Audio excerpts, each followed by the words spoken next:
அடிங்க கம்ப்ளைண்ட் கொடுத்து காலை உடைச்சிட்டீங்க, காலை உடைச்சிட்டீங்க, காலை உடைச்சிட்டாங்க, காலை உடைக்கிறாங்க. சேகர் பாபு சொல்லி ஆள் வச்சு அடிப்பீங்க.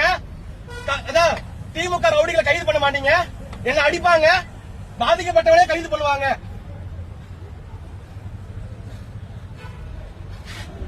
இந்த காவல்துறை நான் பாதிக்கப்பட்டேன், என்ன கைது பண்றாங்க. வீடியோ ஃபுட்டேஜஸ் இருக்கு, போலீஸ் கிட்ட பேச கால் ஹிஸ்டரி இருக்கு, என்ன வந்து குடிச்சிருக்கியான்னு கேக்குறாங்க. இப்ப என் மேல ஆல்கஹால் டெஸ்ட் எடுங்க, ஆல்கஹால் டெஸ்ட் எடுங்க. பாருங்க உள்ள போன் மிரட்டுறாங்க. நெஞ்சு வலிக்குது, ஹாஸ்பிட்டல் போகணும். நான் உங்களோட வரமாட்டேன். சூரியனை வர சொல்லுங்க, நான் வரமாட்டேன். சூரியனை வர சொல்லுங்கண்ணா, இவங்க கொல்ல பாக்குறாங்க. காவல்துறை கொல்ல பாக்குது. நானும் ஆல்ரெடி விரட்டி விட்டாங்க.